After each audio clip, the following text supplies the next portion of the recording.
Eswatini TV sinvuselana lapho lanisibukela khona ningakhona nokusibukela ka YouTube kanjalo nasetingcingweni tenu uma ngabe nine Eswatini TV ngolesihlanu tilishumi enyangeni yeNdlovulenkhulu nivuselako ngilungelele amagagula namhla ke hlelo nesitaba sikhulumisana nentatheli yethu uSonto Mlangeni kuthi ke kuleli viki inhlangano yakamhlaba iUNDP ihlanganise intatheli ukuthi ifundisa nje kabanti ngeclimate change kuguquka kwesimo selitulu kanye nemithelela yako lokukhulunywa ngato kulo umhlangano lifaka ekhathi i-climate change bill imithelela ye-climate change kanye global agreement on oceans kubala nje lokumbala ngaze kulo mhlangano tinsatheli tichazelo ngaso lesivumelwano lesi ukuthi baholi bemhlaba emva kweminyaka lelishumi basayine isivumelwano sokuthi emave emhlaba atawusebenzisana kuvikela lwandle.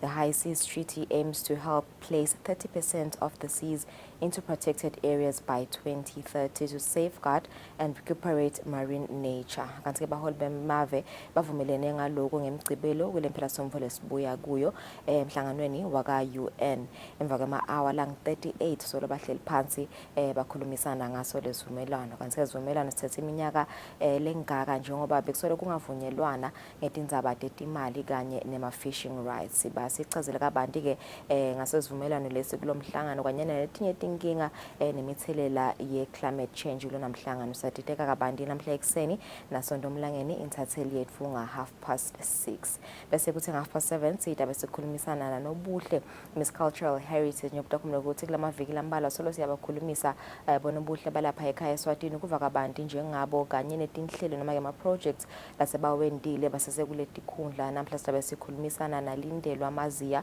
long Miss Cultural Heritage 2022-2023 kuva kabanti ke ngemisebenzi ilayendako asesekulesikhundla sekuba nguMiss Heritage bese ke stop sitibuke netindzaba tetemidlalo lebetendeka nje kuleli viki bese sibuka naleto letitawendeka kulempela somvo lesiya kiyo lomhla ekseni ngaloko aseselikhefu sibene netindzaba tetfu.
Sibenze sinemukele sivusele nawo losonza kusivulela.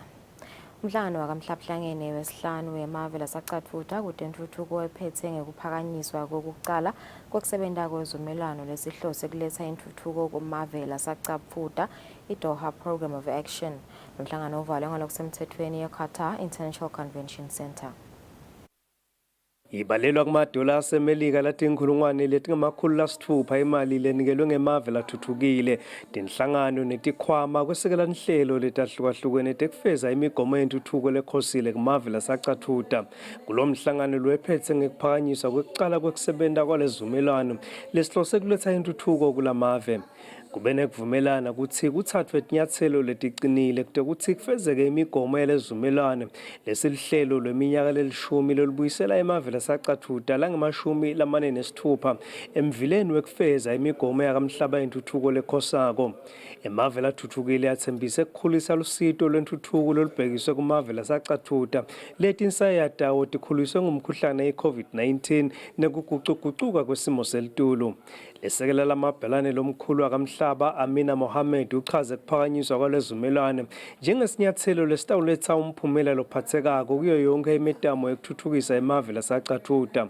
Kube khona emave lasacathuta lafake isicelo sokuthi kuhociswe etikweni titawo letenda ukuthi kube lukhuni ukuthi aphakame agcine sekaphumile ekubeni ngemave lasacathuta.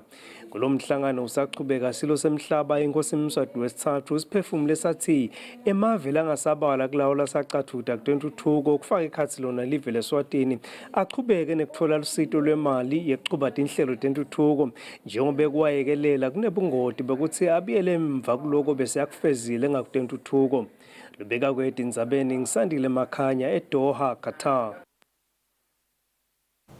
Indvuna yelitiko letisebenti nenhlalakahle yato Phila Buthelezi ithi lelitiko liyachubeka nokusebenta imithetho letawucinisekisa inhlalakahle yetisebenti eveni kufaka ekhatsi isikhwama se-Compensation Insurance Fund. Indvuna bekhuluma ePhalamende ngesikhathi yetfula umbiko wekusebenta kwalelitiko wemnyakatimali wahulumende wa 2022-2023.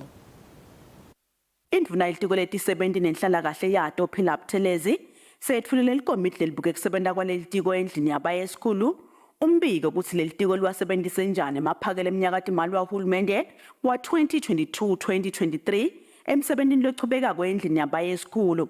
Indvuna yetfulile nekuthi kulo mnyakatimali wahulumende wa 2023-2024 lelitiko litawusebenta njani.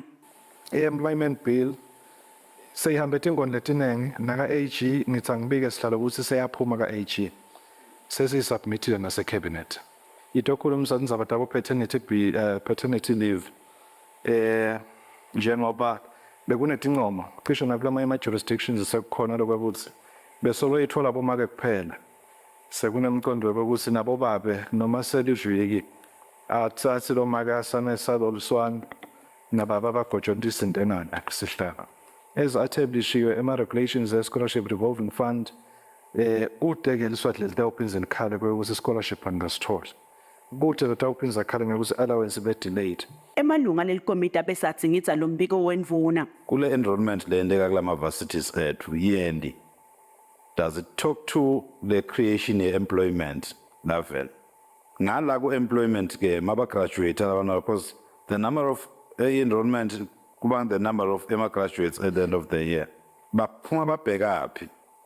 Bayibona itawusebenta in the scholarship revolving fund. Phela nalabo babe bayayidzinga le paternity leave ngoba phela le paternity leave labo babe benene itasita la ekuthini i-increase le bonding lakhaya. Ngiyayiva le ndlela indvuna leyifuna uyisebenzisa la ebhadaleni le scholarship.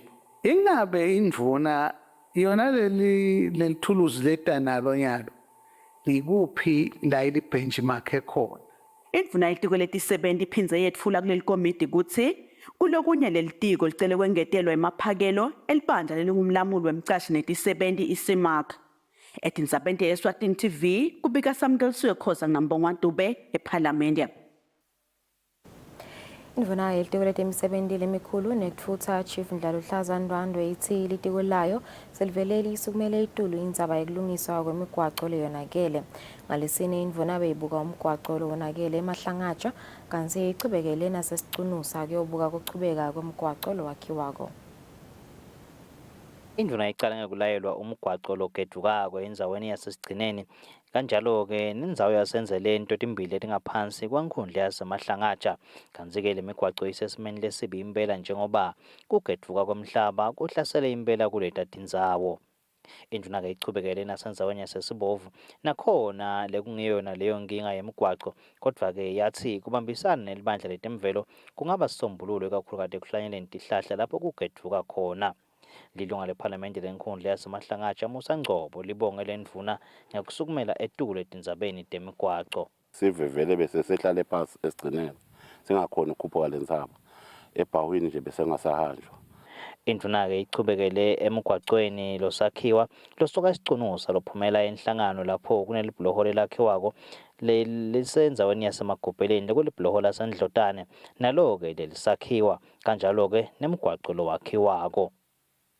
Siboleke ukuthi noma sihamba kunemabhuloho lawela phansi lamafishane kakhulu bese kusimo lesibonelo ukuthi siyasihlupha kakhulu nakhona ke selihlelo lokufaka emabloho mabili nje amabloho lesitawafaka ngala kulomgwaqo lengikhuluma ngawo lesevele emakontraki sekakhonjwe ukuthi atawuhamba ayofaka lawo mabloho lawo. Lilunga lephalamende lenkundla yakugege Musa Kunene liyabonga ukuthi lakhiwe leli bloho lokutawenda ukuthi kube malula kuhamba emva kwesikhathi lesithe. Nje siyinkundla yakugege siyajabula kakhulu ngaNyathi, siyawubona umsebenzi muhle kakhulu, siyakholwa futhi ke ethembisa lokuthi lo June batambamba masibuka. Umakhi welibloho lakugege nasenhlangano kunikwe ukuthi kude kube inyanga yenhlaba kuphela kwekwakhiwa kwaleli bloho njengoba selinesikhathi solo lingachubeki.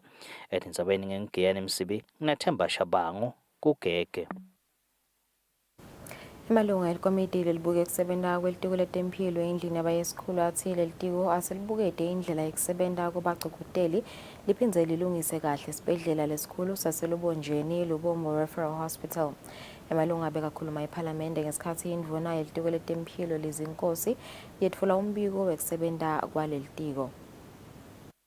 Emsebentini wendlu yabayesikhulu lochutshwa ngemakomiti labo kwekusebenza kwamatiko ahulumende wekutfula imibiko yekusebenza kwalamatiko eminyakati malwa ahulumende wa 2022-2023 indvuna yelitiko letempilo lezinkosi ithi Sipho samdlavuza lapha event solo siyachubeka nekuletha insayeya njengoba lizinga lemaswati latfolakala nalesifo eminyakeni lophelile likhulonga lokulishumi ekhulwini 10%. Emalunga lelikomiti abesatsikitsa lombiko wendvuna. Ngikhumbula lo omnye health administrator in my previous life bengisebenza nabo baka health lelibonjeni. He used to tell us ukuthi this is not a referral hospital but it's just a glorified clinic. Lesibhedlela lesa sesetshenziswa ngathi seyindzawo sinafuna ukukhishwa imali kuthiwe sikwenta nako libonjeni. Kuthi nakahamba bente lama home visit nani kuthi ukhanza umuntu ulimele utsabula encenye kwembatha kwakhe lo muntu amzame kumrema kuthi kubandisi. Lubombo Regional Hospital is experiencing major roof leakage. Indvuna ke seyikhuluma nga 20 million wekurenovate roof leakage. Indvuna yelitiko letempilo lezinkosi ibese yetfula letinye timphendvulo kuleli komiti.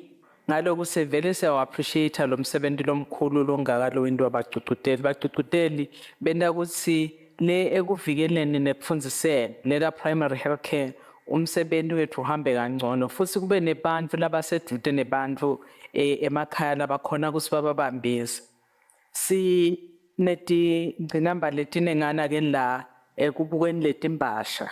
Kumaphakelo alomnyakati malwa ahulumende wa 2023-2024 litiko letempilo liphakelo imali lengu 2.76 billion emalangeni.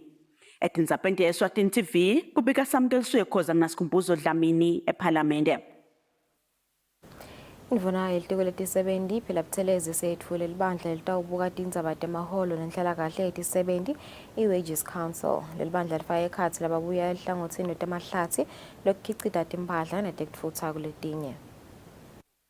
Ngekugunyatwa ngumtsetfo lobuka tindzaba temaholo i-Wages Act womnyaka wa 1964 idvuna yelitiko letisebenzi nenhlalakahle yato phela Buthelezi seyitfule libandla litawubuka tindzaba tekutfutfukisa emaholo nenhlalakahle yetisebenzi i-Wages Council. Indvuna ke emhlanganweni nebetindzaba iliphathisile lelibandla ukuthi lisukume libuke tindzaba tekukhulisa emaholo kuti abambe lizinga lekudula kwetintfo etitolo. We really believe that what we will come up with after the negotiations will be something that will really improve the welfare of employers and at the same time observing the website nebaqashi nabo we have a responsibility to protect.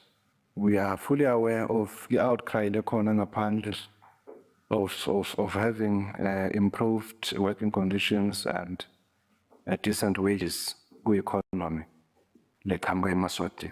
And we are witnesses to this. We met people bahamba on the street in hundreds. Akusuka ukuthi bayathanza. It's because nabangagibela le bus shothi ngeke badla kuleyo nyanga. Shothi ngeke bamthenge gas, shothi bantwana ngeke bafunda. Lokusimo lesingasiko kahle if umuntu athi consider as umuntu loqashiwe. Lelibandla litawubamba lo msebenzi iminyaka lemithathu kanti kubheke ukuthi lethule itiko umbiko wekucala noma ke first draft wokubuketa wona emakholo ngenyanga yenkwekhweti kulomnyaka. Edinzabende Eswatini TV kubika samkelisiwe khoza ngasikhumbuzo Dlamini eMpabane. Akulokunye indvuna phela Buthelezi seyisukumise lithulusi elitosebenziswa tikolwa kuhlola abantwana baka grade 0 kanye na grade 1 kuthi balungele yini kungena esikolweni. Nomsebenzi bongenelwe na indvuna ilitiko letemfundvo leti Howard lethe lelithulusi litawusita ukubona abafunzi labatsenga lusito lolukhetsekile kude batawuchubeka kahle ngekufundza. Lelithulusi leli litawusebenziswa ngito tonke tikolo takuleli indvuna ilitiko letemfundo leti Howard beyikazimelele ngumabhalane omkhulu kuleli tiko Bekuthemba Gama. Will help us obtain a comprehensive picture of the specific aptitudes and evaluate cognitive aspects of school readiness of the particular child. Basically, the ASB shall help us to identify children who may be regarded as school ready as far as cognitive development is concerned. It will also help us to identify children potentially at risk of development difficulty and those who may need to be referred to educational psychologists for further assessment using diagnostic tests. Indvuna ilitiko letisebenti kanye nenhlalakahle yato phila Buthelezi silelithulusi litawusita ekuqinisekiseni ukuthi labakhicitwa kwetikolweni ngilabo labalindve imakethe. All these are efforts to ensure that the labor market is able to adequately meet the ever-growing and diversifying demands of the socio-economic activities of the Kingdom of Eswatini. It has been observed that skills supply in the economy do not meet industry requirement. This exercise will, in the long run, assist to meet the diversified demands of the labor market. Umcondzisi wetemfundo tiko letemfundo Dr. Ntombenhle Dlamini uthi lelithulusi lisezingeni lakamhlaba futhi litakwenda ukuthi bonke abantwana bafinyelele emfundweni ngekufana. Edinzabeni kubika Fortune Dlangamandla ngisezulwini. Indvuna ilitiko letekulima Jabulani Mabuza seyinike insaye abalimi betibhidvo kanye netitselo nalabatsinsekako kulolu hlangothi ukuthi abachamuke netisombululo endzabeni yekuthi leminye yemikhicito yabo ingamukeleki etimakethe. Indvuna ithi kusuka enyangeni letako uhulumende utawuphakamisa luhlelo lekwelekelela ngetibhidvo nangetinhlanyelo balimi balolu hlangothi input subsidy program. Inkampani yahulumende lethenga iphindze ithengise tibhidvo kuleli National Agricultural Marketing Board kanye nenkampani yahulumende lebuke ukuthuthukisa abalimi emangweni Eswatini Water Aid Development Enterprise Eswatini sehlanganisa umhlangano walabatsinsekako etindzabeni tekulima tibhidvo kanye netitselo ngenhloso yekwenta imikhicito yabo ukuthi ibe ngilesezingeni iphindze ibe ngilephephile. Ngabe ngibeke indlebe, I would want to see the report yokuthi ithini outcome yalama discussions anamuhla.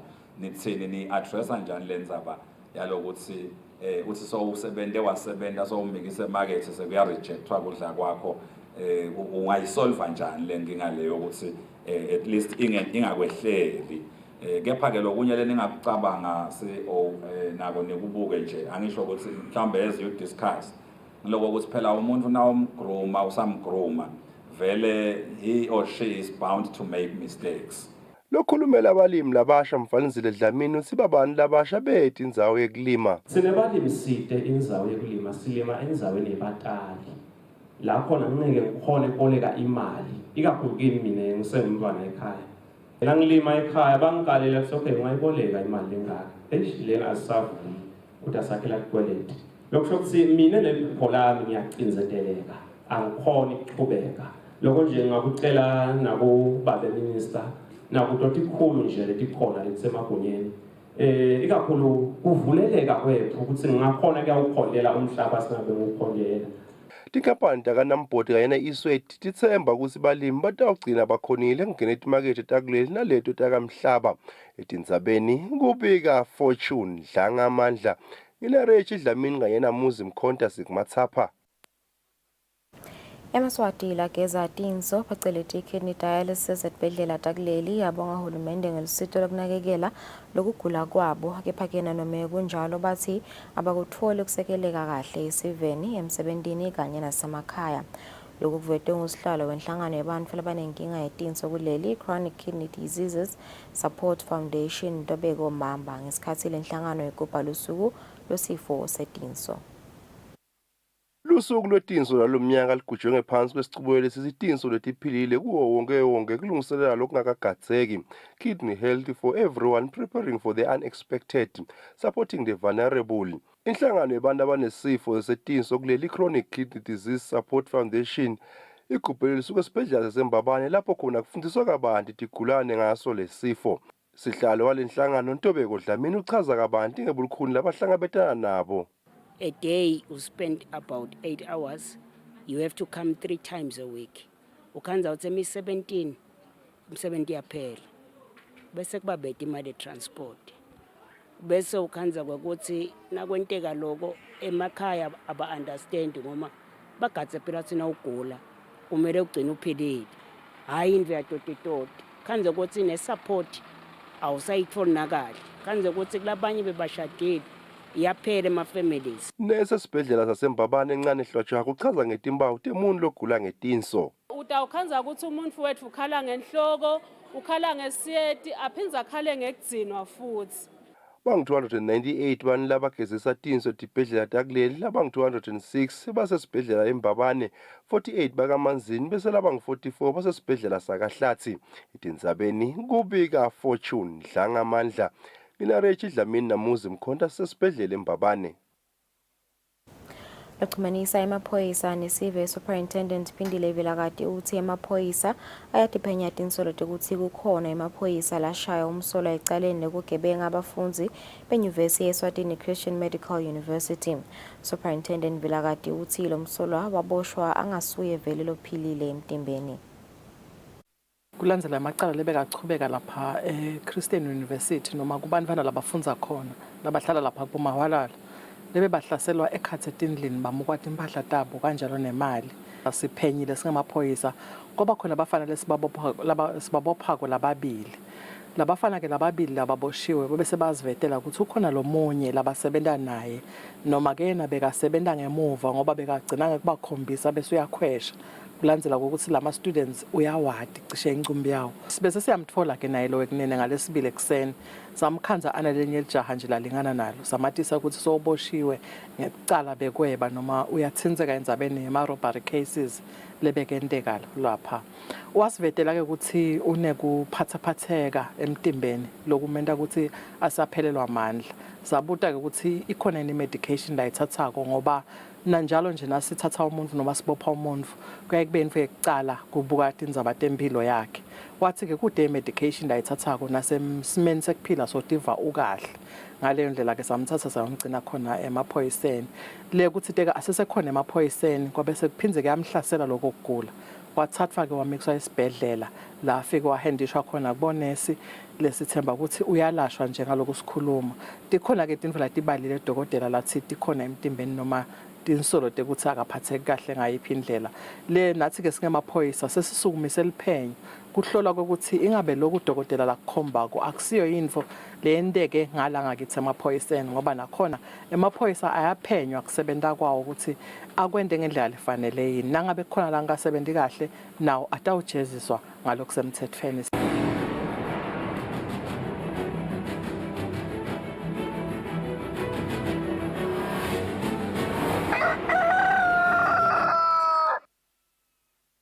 Kutemidlalo lilunga lenhlangano yePremier League of Eswatini Charles Matsibula lithi sekunebantu labangawuhloniphi umsebenzi lo wenziwa likomiti libuke kusebenta kwenhlangano yePremier League of Eswatini. Matsibula uthi linyenti lalabo labawubukela phansi umsebenzi wabo bangemalunga emacembu lathide. Abekhuluma emhlanganweni betindzaba. Outside. And then they are going out and making negative public statements. And it is wrong. Some of them even have the guts. That is why I'm saying some of them even have the guts to come out and say and put a tag. Let's say, uma ngabe team yakho irrigatiwe, shokuthi akwati kuphatha. Forgetting ukuthi ngithi mina, we even took all our energy and focus. Sawafaka ku league because that's the leadership. Sa neglect club. Our clubs had to come third, not even second. And we focused on the league. To be able to revive this league, and we have been able to revive that league, it came at a cost for us. It's painful for us because our clubs got relegated because our energy and whole focus was on rebuilding the league. It's because us. Another person is even blaming lama elections kusina bakhetha njani akusibo labo club chairman ngiko lokubhlungu ngama management committee officials of certain clubs nakhona ayinqulu. I think they're trying to bully us. We cannot be bullied. I don't want to lie. We cannot be bullied by officials. We account to club chairmen, to the board of governors. That is where we account. And we know when is the time to account. And when we account, if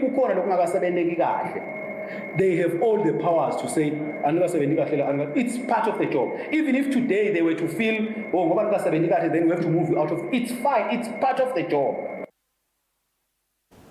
Ikhethelwe lesive lemidlalo we-rugby sizeze selisenzaweni yes-102 ema-rankings lakhishwe inhlangano lengamele ukudlalisa umdlalo we-rugby emhlabeni naqala liviki lelisetulo. Nakugcina kuphuma lemiphumela ekupheleni kwenyanga yemphala eminyakeni ophelile sizeze besolo sihlele enzaweni yes-102. Live le-Ireland ngilo lelihlele esicongweni kanti lilandzelwa live le-France bese iNingizimu Afrika isenzaweni yesine. Umbiko lokhishwe inhlangano lengamele ukudlalisa umdlalo we-rugby emhlabeni kule viki uvete ukuthi likhethelwe lesive lakuleli sizeze isenzaweni number 102 kuwo-ke emavela ngo-109. Inhlangano lidlalisa lo mdlalo lapha even ithi lokhu kubangwa ukuthi live lingemi kahle kule mphumela ngilokungakhona ukungenela imiqhudelwano yangaphandle leminyenti ikakhulukazi elivekadini lase-Afrika kanye naleyo yasemhlabeni. Le nhlangano ithi lokungangeneli imiqhudelwano yema-15 aside nako kudlala indima enkulu ukuthi le mphumela ingabi mihle. Kule mphumela live le-Ireland sengilo lelihleli esicongweni kanzi lilandzelwa live le-France. iNingizimu Afrika isenzaweni yesine emhlabeni lephindze ibe enzaweni yekuqala elivekadini le-Afrika kanzi nakulesifunza. Live laKangwane lisekugcineni kulesifunza lesendasi ne-Afrika. Kulo mnyaka losetulu live laKangwane lidlale umdlalo munye lapho khona latfolana etulu nelive leBotswana enyangeni lephelile. Inhlangano lidlalisa umdlalo we-rugby even i-Rugby Union ithi seyinalo lithemba ukuthi kulo mnyaka itawungenela umqhudelwano neminyenti leyahlukahlukene leyitawusita ukuthi ikhona ukuphakamisa kuwo-ke ema-rankings. Endzabeni kubeka Giyani Msibi ngina Fabrice Msonera eMbabane. 29 minutes after 6 dibeka lapho tinza bathetfulo umhla ekseni sibahlele emakethe sibesichubeke nehlelo senshini simo selitulo.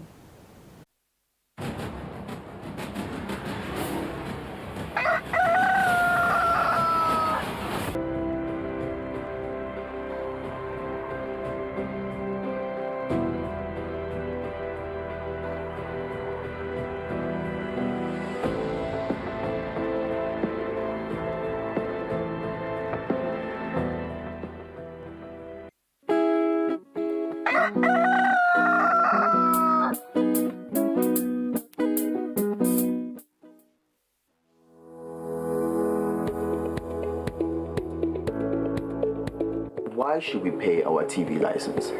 The content on our local television is actually more up to date. The industry is enhanced. It is a criminal offense not to pay your TV license and attracts a fine of 500 emalangeni or 6 months imprisonment. And the industry is definitely blooming, ladies and gentlemen. So that's what we have for you. But we'll be right back just after the break and we'll give you more of Miss V.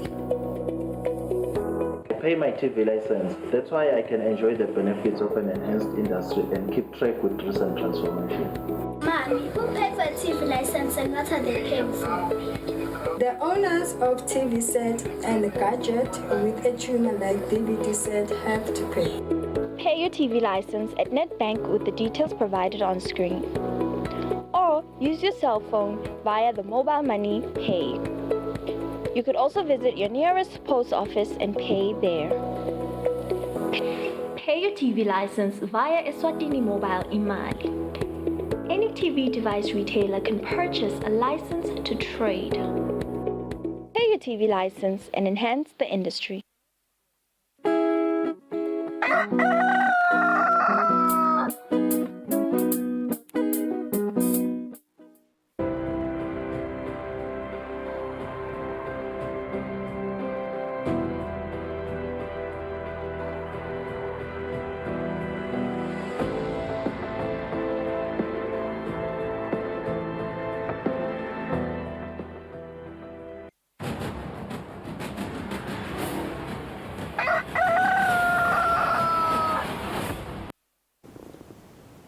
Welcome back. Asikuvuselena walotsanza kusivulela lo mhlahlweni Kusile Breakfast Show bezivetile masingena ekseni ukuthi sidabe sikhulumisana nentatheli yethu Sonto Umlangeni. Inhlangano yakamhlaba UNDP idibe ihlanganise intatheli kuleli viki kutifundisa kabanti ngeclimate change kanye nemithelela yayo.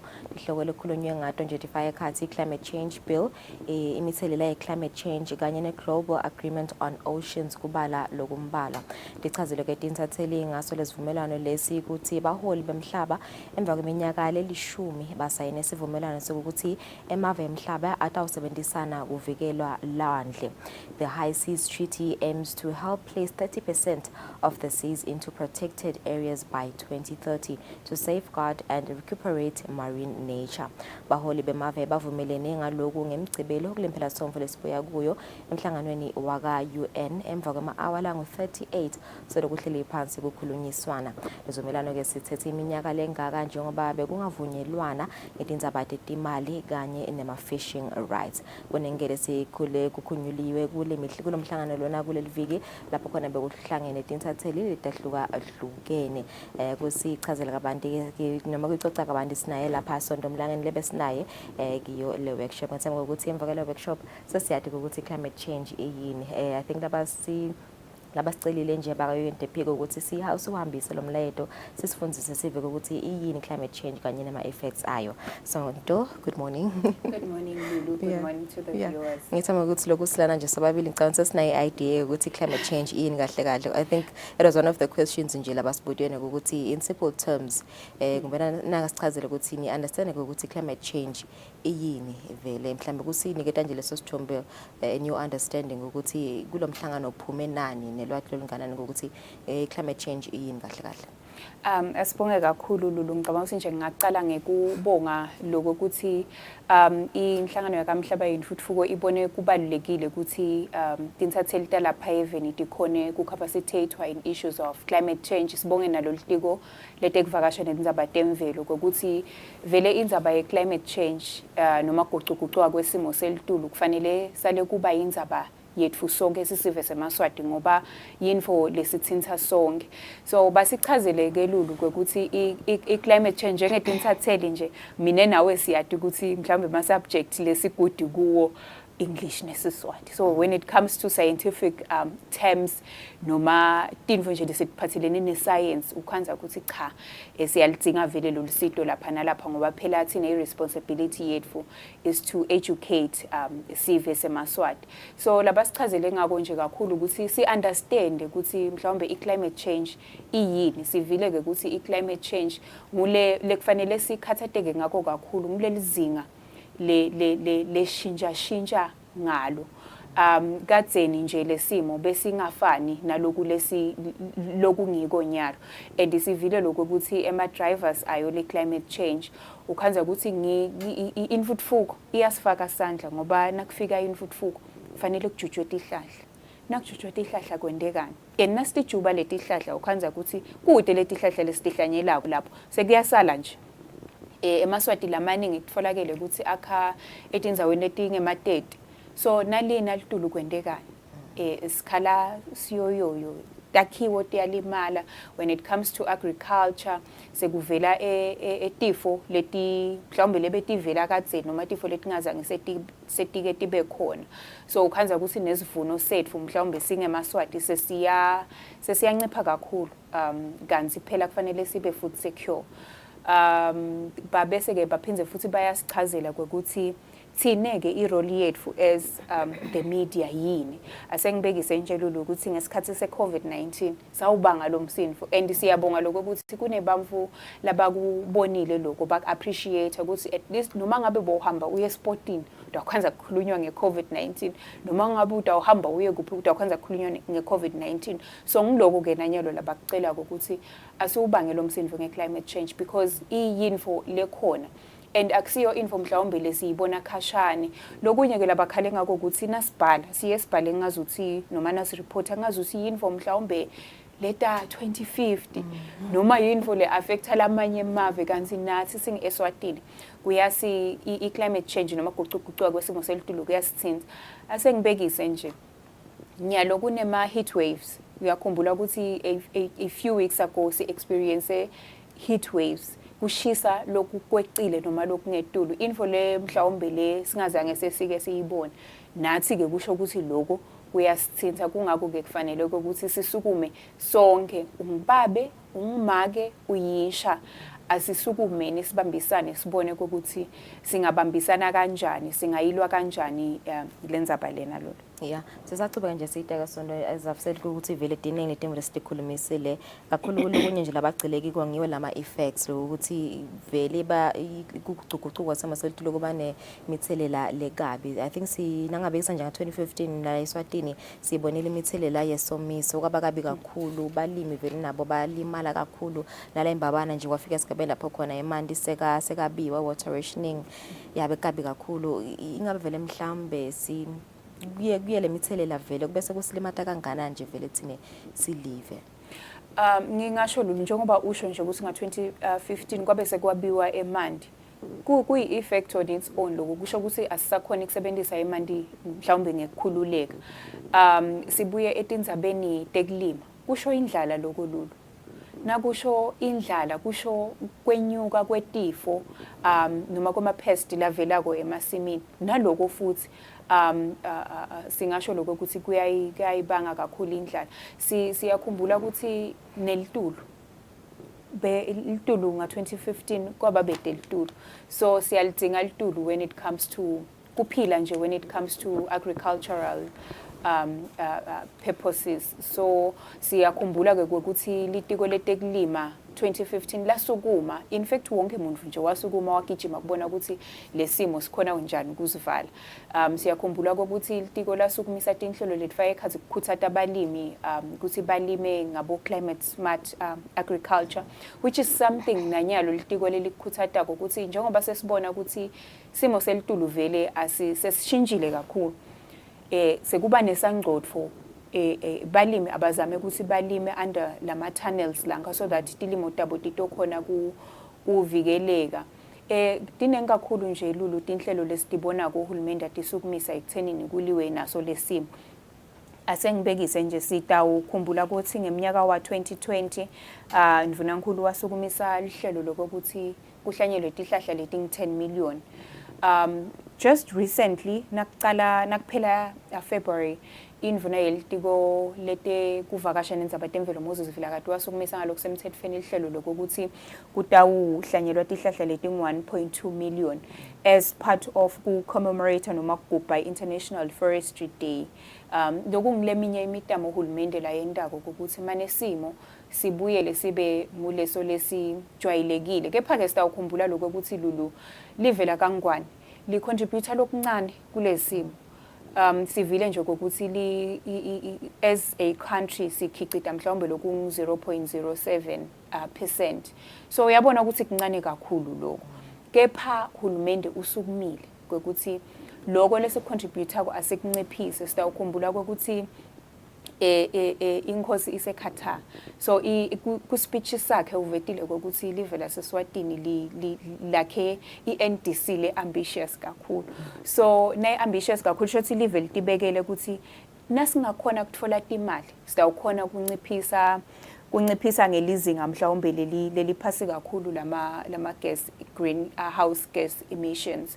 So we really hope ukuthi everyone will come on board, especially the private sector, to say kuze sikhone ku-driver lo sidinga imali. So hulumende ube lihlahla ndlela wasukumisa tinhlelo letfaya ekhathini ababo environment fund ngokuthi akusibe netinhlelo kuma communities la sitawukhona khona kuvala ematete kuvala ketfuka kwemhlaba. So we honestly hope ukuthi tinhlangano titawuchubeka nekusita uhulumende ekuthenini sikhone kulwa nalesimo collectively. Yeah. So why sisabuka nje yona indzaba yama effects noma ama impacts climate change because lo mhlangano lona bekunema stakeholders as well bekune nalosuka enkampanini iRoyal Eswatini Corporation naye basichazela nje kabanti ngema impacts climate change bese yakhumbula ukuthi bona vele balima umoba lebe bese bakhicita shukela. I think lokunyela vetile tsondos indzaba yema low yields sugar cane due to a drought between 2021 and 2022 ingabe vele mhlambe nazo tinkampani tiyathintseka vele ngemikhicito yato ngawe ma effects enango guquguquko semo selitulu. Ngiyabonga kakhulu Lulu kude lo ngathintseki. Tinkampani letinkhulu letifaka ekhathi iRes tinkampani mhlawumbe letisebenzisa ema resources lafaka ekhathi umhlaba nemandi. So sithini ke silive sithi asonge lama resources. So ke inkampani yeRes ivetile nje lapha kusho ukuthi bekunenkampani yeRes kunenkampani ye-Women Farmer noma inhlangano ye-Women Farmer Foundation. So iRes ivetile lokuthi njengoba sishito nje ukuthi nga-2015 bekune extreme drought. So bavetile ukuthi inkampani yalahlekelwa kakhulu still isazama naloku recover from that situation. So baveta ke netinhlelo nabo labanato because siyati ukuthi nakuqala wakhicitwa shukela nakulinywa lo mobo kudzingeka litulu kudzingeka lona lelilanga kepha akudzingeki ngelinani lelisetulu kakhulu noma ngale kwecile. So bavetile ke ukuthi vele umkhicito wabo wehlile kakhulu wehliswa ngito dona letimo lofaka ekhathi kushisa lokwecile kufaka ekhathi kuna kwelitulu ngoba nangabe seline kakhulu lo mdzaka laphansi awuvumi ukuthi salekiwe ensimini ufuna sale bamela. So uyabona ukuthi leko sekuya delay the process of production lokuba khinya beta kakhulu nasetimalini. So lokunye labakuvetile ukuthi indzaba yalokwehla kwalomkhicito kubangwe na kukhula kwetifo labatibonile. Kepha ke bavetile ukuthi kunetinhlelo lababenato ukuthi basombulula njani lesimo asengibekise nje nakulinywa umoba babekusile ukuthi uyukhanze ukuthi bentana kulabathi i-crop rotation balima tilimo letihlukene mhlawumbe tindzaweni kuzama ku-rotate. So lokho lenye indlela yekulwa nalokunyuka kwaletifo. So lokunye labakuvetile ukuthi in terms of kuzama kunciphisa linani lemanti lasebentako banema systems lafaka ekhathi bo drip irrigation. So lokho ke kuyasita ukuthi kongiwe emanti njengoba siyati ukuthi noma lina nje siyadzinga lamanti kwa harvester for sikhathi lapho khona imvula itabe seseyiba scarce kakhulu. So lokunye labakuvetile indzaba yabo sandanezwe lengicabanga ukuthi ke lena indzaba lethinta wonke umuntu because now uphuma lulu la ngephandle uyabona ama invasive plant species and siyati ukuthi la kunasandanezwe khona sandanezwe ufike adle onke lama nutrients bese kuthi lo lokhu laceleni mhlambe lesikuzingako akusakhona ukuthola lelinani letithako letidzingekile. So nalapho baveta ukuthi banalo lihlelo lokuzama ukucontrola labo basandanezwe kufaka ekhathi ukuthi babakhatha from root lengithemba ukuthi mhlawumbe nathi as live sitawukhona ukuthola sustainable ways of dealing netindzaba tabo sandanezwe because ngisho ehlanzeni sandanezwe uyamfola ngisho enkhangala sandanezwe uyamfola nyalo and uyabona ukuthi as lesikhathi sichubeka nalabo sandanezwe nyalo nje kunana imbali nayile yellow uthi na uqhamuka kubuzulwini ubone uqhaye yellow lapho ungaze uadmireishe ukuthi hey kwaze kwaba kuhle kanti cha ngipoison lo. So saphinze ke saba nayo i-foundation ye-Women Farmer Foundation. So i-Women Farmer Foundation basically beyisichazela ngokuthi nangabe mhlawumbe uyinhlangano i-funding uyisecurisha njani in terms of kwenta i-difference emimangweni. Lapha nje i-project le ngathi ibe yinhle kakhulu bekuyi-project yetinyosi lebe bayenda nebamfula abasha labasichazele ngayo ukuthi tinyosi tidlala inzima letside in terms of tindzaba tabo climate change. So those are that is one project lebe bayenda emimangweni. Yeah, indzaba lenkulu ke I think labasichazele ngayo nje ngiyosondwe lena I think it's an achievement nje emhlabeni wonke because on the 4th of March this year baholi bemhlaba I think bavumelene after 10 years ukuthi vele sale ku isenjetwa vele ngalokukhulu kushesha indzaba yema oceans global agreement on oceans yimvo lebaleka kangakanani vele lokho I think bavetile ukuthi vele 30% vele babukile lokuthi vele kumele ku anakakiwe vele lamasiza at least 30% alawo labalekile indzaba le bandi kangakanani nje lena. Ngiyabonga kakhulu yindzaba le baluleke kakhulu lena noma thine as Eswatini side lwandle but nje nathi kuyasithinta labakuvetile ke kulomhlangano lolu ukuthi ema ocean noma lwandle lidlala inzima lebaluleke kakhulu ekulweni netindzaba tabo climate change. Basivetele ukuthi lwandle ke li-absorba 30% of i-carbon dioxide because okay basichazele sengilokhu these are technical things but nje basichazele ukuthi nangabe ilanga lishisa kuba na these particles la absorba certain gases nalishisa lama gases aya-absorbeka lamanye aphume to the atmosphere. So bese kuthi ke lamanye alama gases especially le carbon dioxide iya-absorbeka la kulelwandle.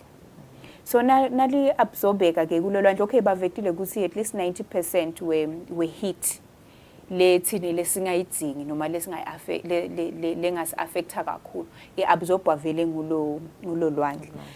Bese ke sesiyabuya ke lulu siyabonga kakhulu nje lokho ukuthi vele kugcine kunale agreement lena because for the longest time yimvo lena leyavela nge-COP26 ukuthi kune area lenganakeki kakhulu loku ngilolwandle kanti idlala inzima lenkulu ekulweni nato tindzaba tabo climate change of which i-ocean inemthelela lomuhle ekuthenini singa experience worse or severe climate change effects. So uyabona ukuthi without lwandle vele kulesimo lesikhona shothi hawu impela ngabe kulukhuni kakhulu lolu.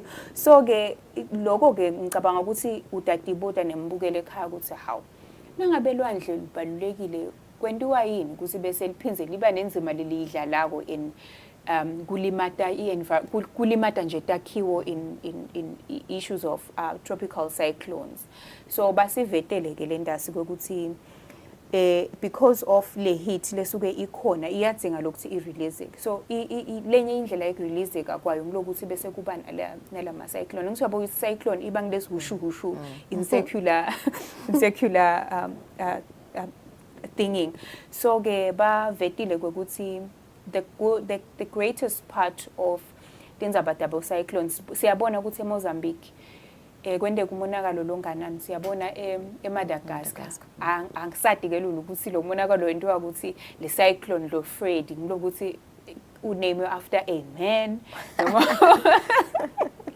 but that's a story of another day. So the good part ukuthi i-ocean provides a global heat balance njengoba ngishito ukuthi i-ocean iya-absorba the heat. So the good part ukuthi this lama cyclones ayasida lokuthi kube nalo kulingana kwalo kushisa lokhu khona mhlawumbe lesikudzingile as human beings. Yeah. So mhlambe sesengasemaphethelweni nje so I think labakuvetile nje baka UNDP nebaka tourism kanye namanye ama stakeholders inzabe ukuthi I think usesenenkinga lokuthi I think le climate change sengakayithatheli edulu kakhulu babekuse nje ukuthi maka ukhanza indzaba ikhuluma nge-climate change sivele nje sithi next page yabo but nasabuka indzaba ukuthi izibani ubulele bani siyafunza. So I think bakhale ngako lokuthi vele kuyahlupha lokuthi vele sola siyadna le climate change.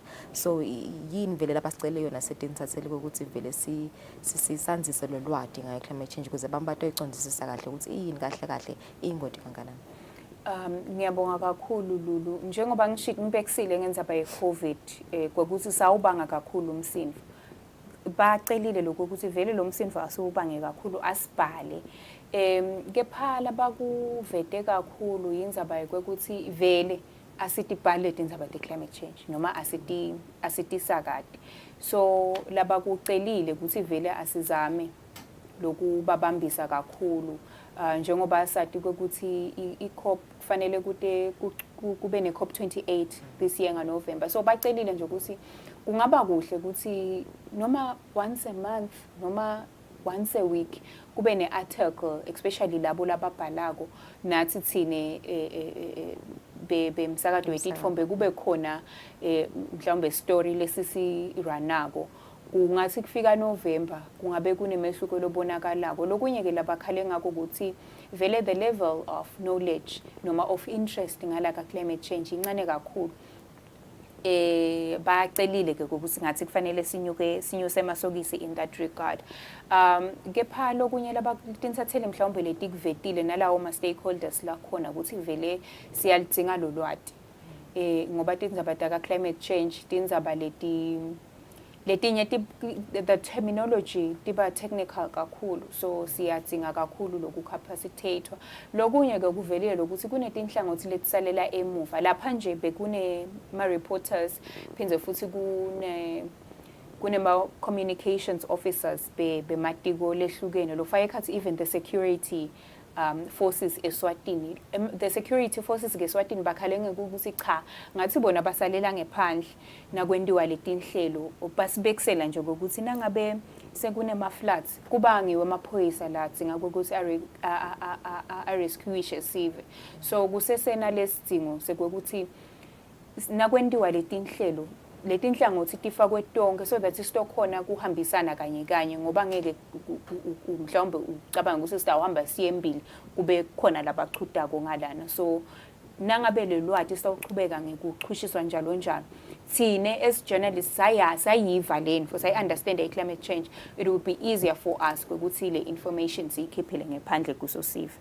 Yeah, kunjalo Sondo Msimvo Sitawenda vele njengoba sesivele sicalile mina nawe sethemba ukuthi baka UNDP kodwa akuthokodela la kusethemba ukuthi naletinye tinsathile nathi titawukhona kubhala tindzaba tayo climate change ngoba isihloko lesibalekile kakhulu kathi nje nasofunza kabanti ngawo lama effects ukuthi vele inemthelela lenganani emhlabeni wonke kungasikwe live la Eswatini kuphela. Asibahlole temake sesitawena traffic update.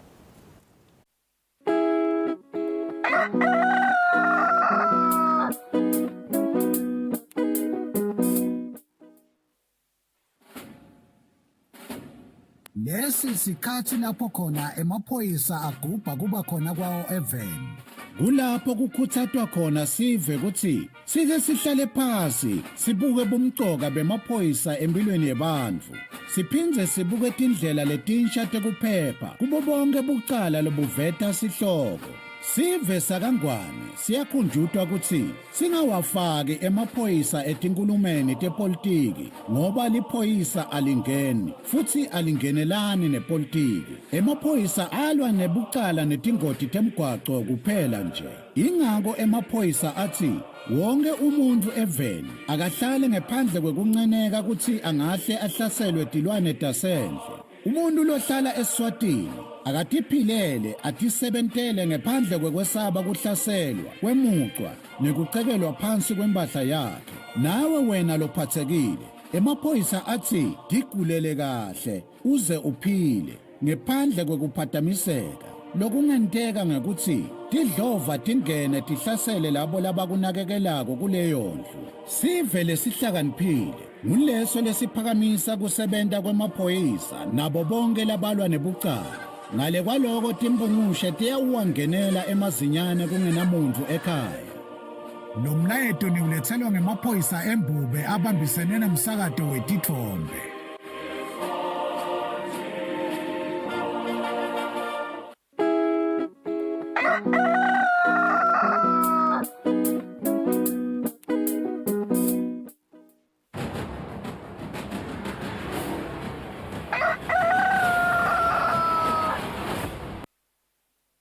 Asibize sinemukele ngo4 minutes before 7 sitavuka simo semgwaqo na Sergeant Gula sivusele kulela mhlekseni kuhambeka kanjani emigwaqweni.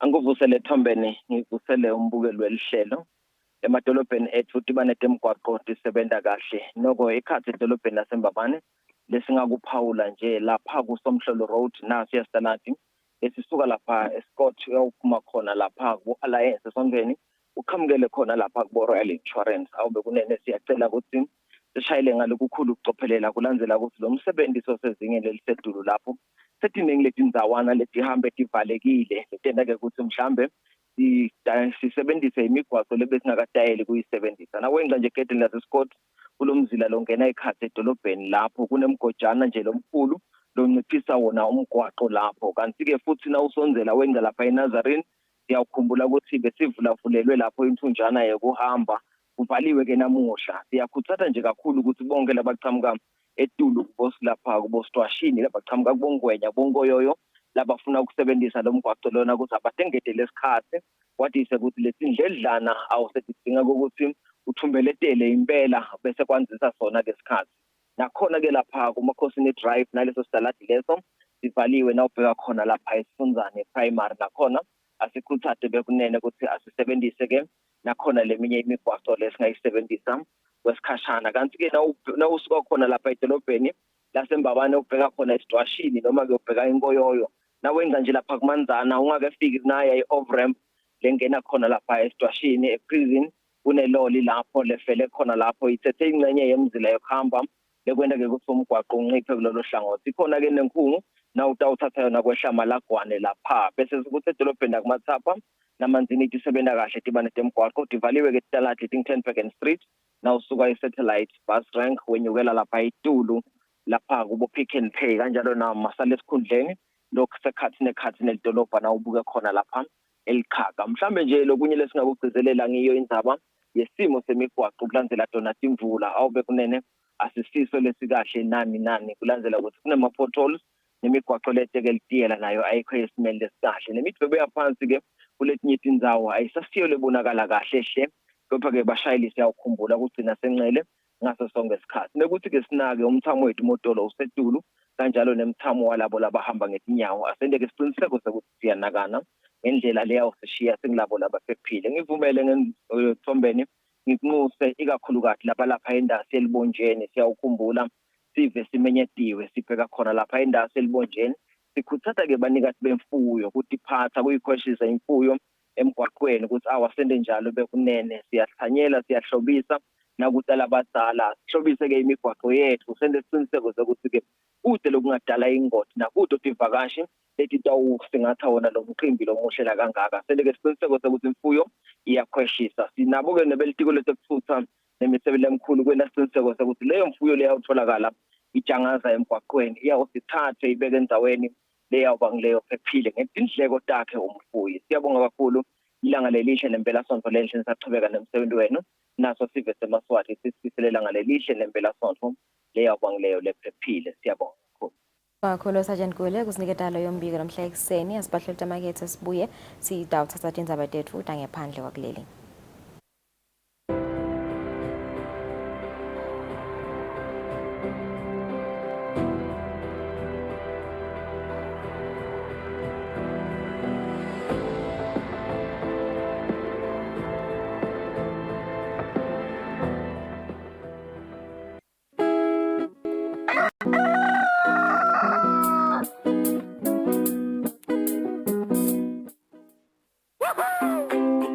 Pay your TV license quickly and easily with MTN Momo. Simply dial *007 *3 hash and select option 8 for TV license. Enter your national ID number as your reference and the amount you wish to pay. Then enter your PIN to confirm your payment. Once your payment has been made, you'll receive a confirmation SMS of your payment. If you're a first-time payer, you get another SMS for your TV license. So legalize your entertainment from the comfort of your home. Pay your TV license the easy and convenient way with MTN Momo. Everywhere you go, MTN.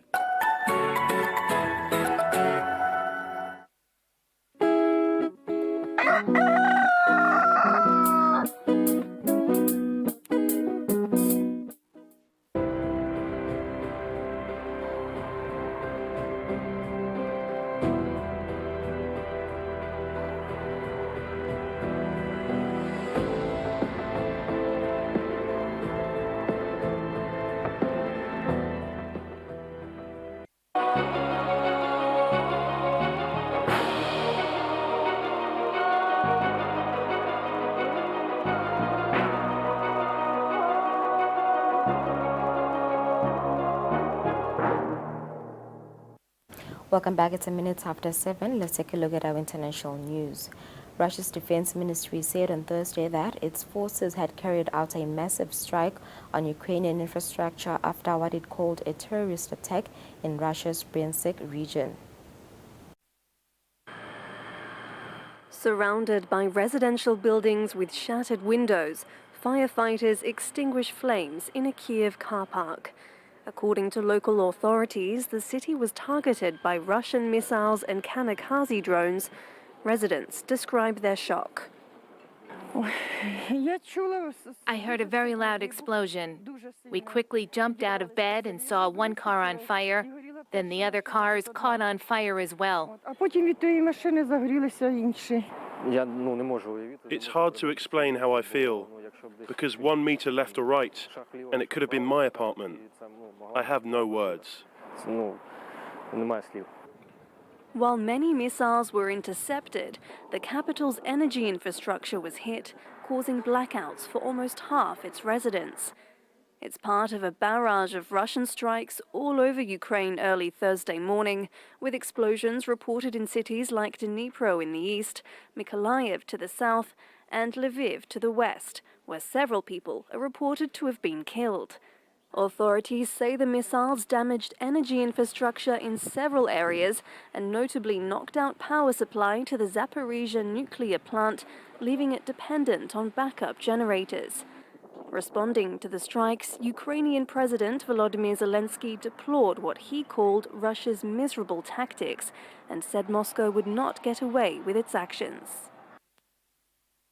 Tunisian President Kais Saied said late on Wednesday he will dissolve municipal councils months before they were due to be elected, further dismantling the systems of government developed after the 2011 revolution that brought democracy. Further tightening his grip on power, Tunisian President Kais Saied announced he would be dissolving municipal councils. Elections had been due to be held in the coming months.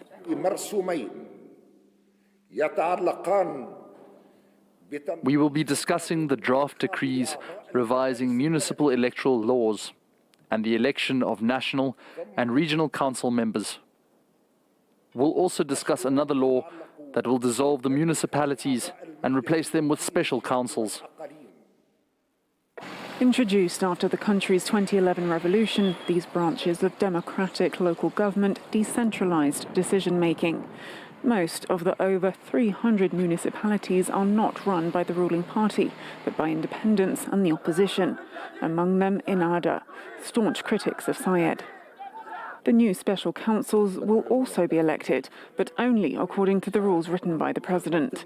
In 2021, Saied dissolved parliament and fired his prime minister in what critics call a coup. The president now rules by decree and says he is saving Tunisia from corrupt elites.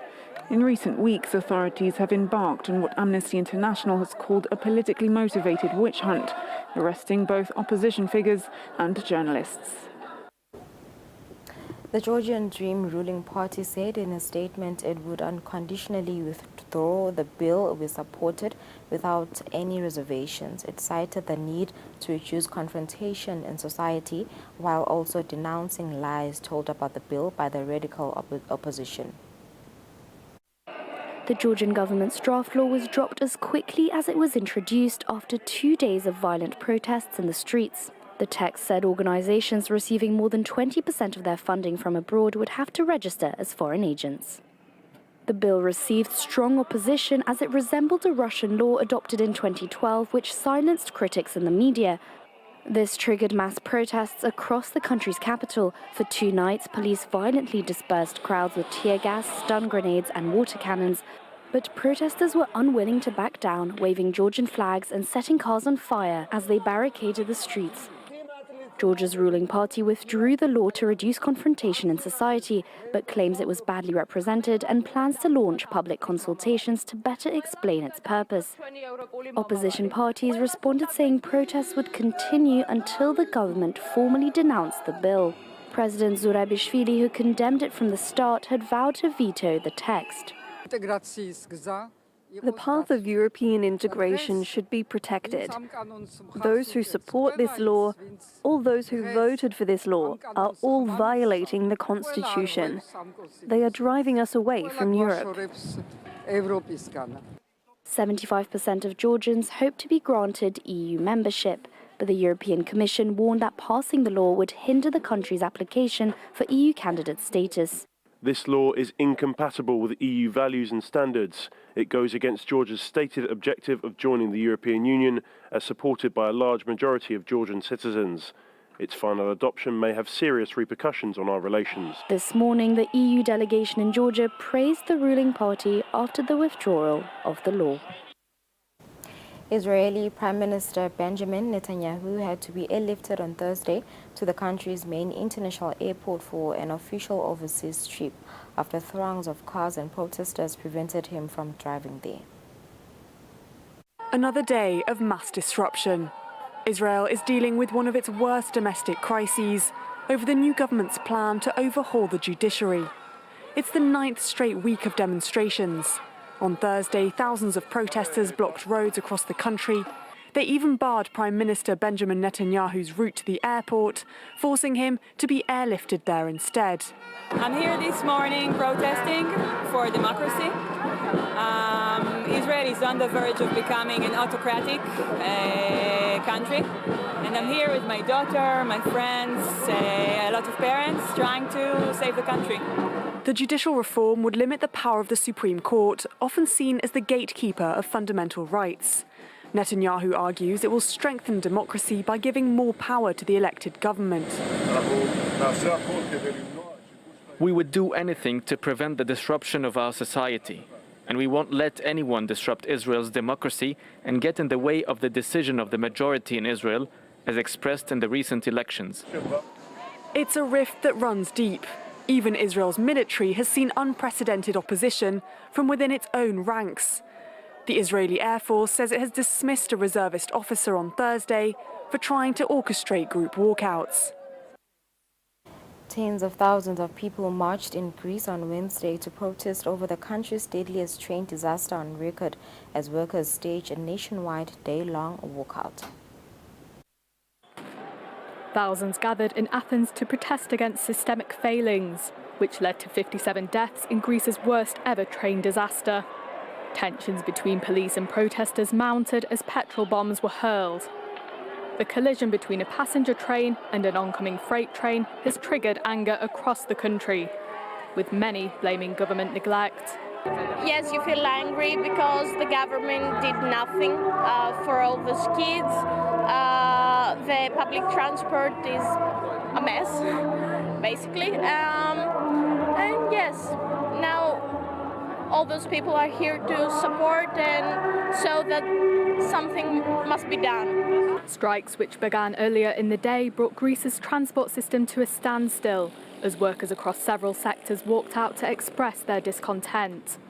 It's the latest in a series of demonstrations, some which turned violent, since the crash on February 28th.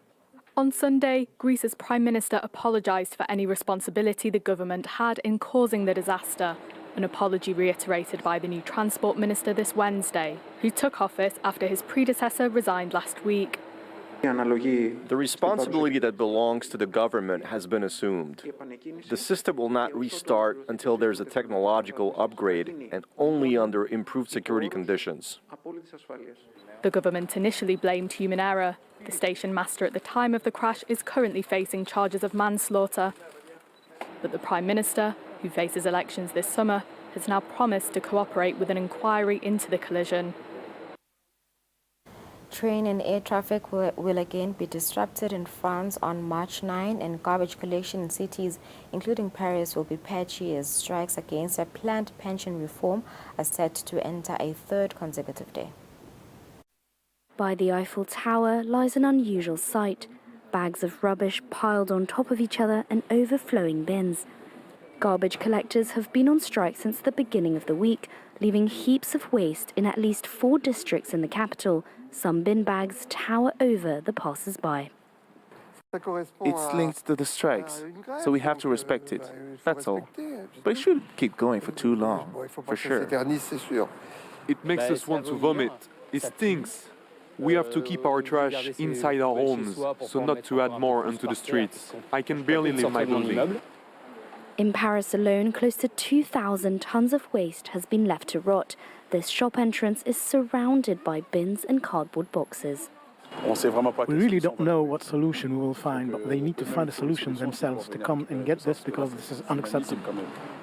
As strikes against the pension reform continue this week, 2 of the main waste incinerators in Paris have stopped working. The third one, just north of Paris, is only partially open. Determined to continue their fight, these garbage collectors promise to extend their industrial action. We have a life expectancy that is 17 years less than a manager or a job in the construction industry, which means that ultimately we will die at work. The garbage collection strike has affected around 10 cities in France. With trade unions announcing no set end date to the movement, residents could face overflowing streets for days to come. Afghanistan's economy has been plunged into a crisis that has wiped out jobs. Following the Taliban takeover, foreign governments withdrew development aid and froze the country's central bank assets. These scenes of panic, chaos, and desperation will stay in the minds of many.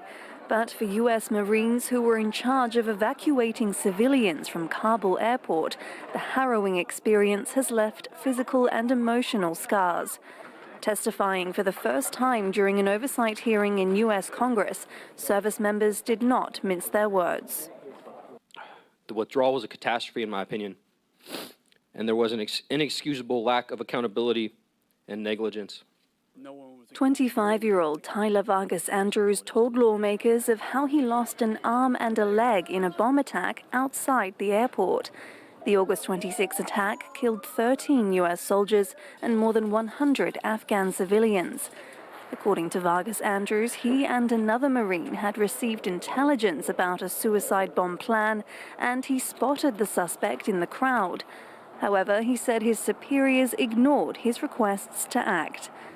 Other witnesses in the hearing urged for immediate action to help Afghan allies who had worked with the U.S.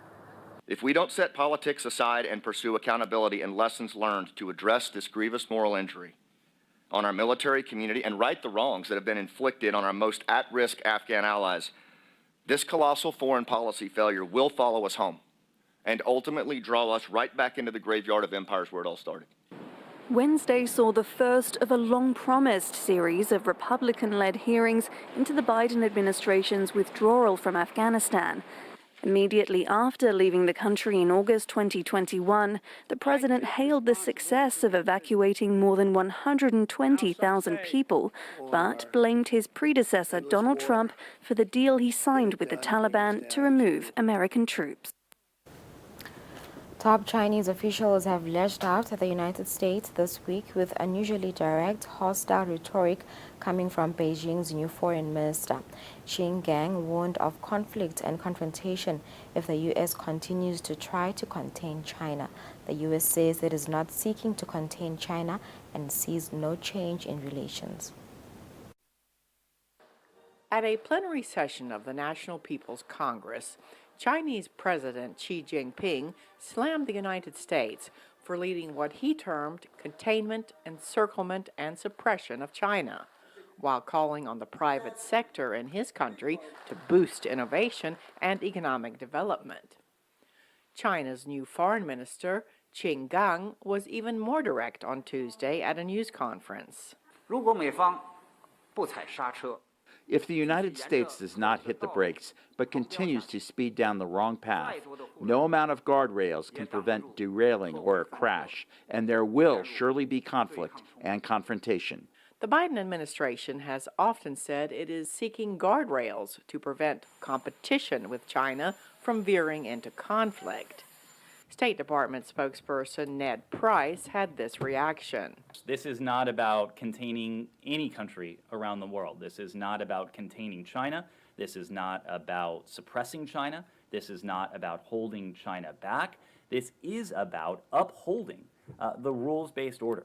The rules-based order that countries like China have signed on to.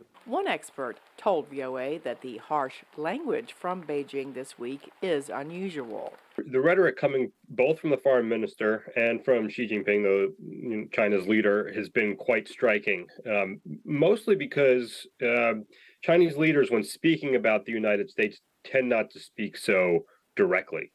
They may harbor these opinions privately, but when they speak, they tend to be more circumspect.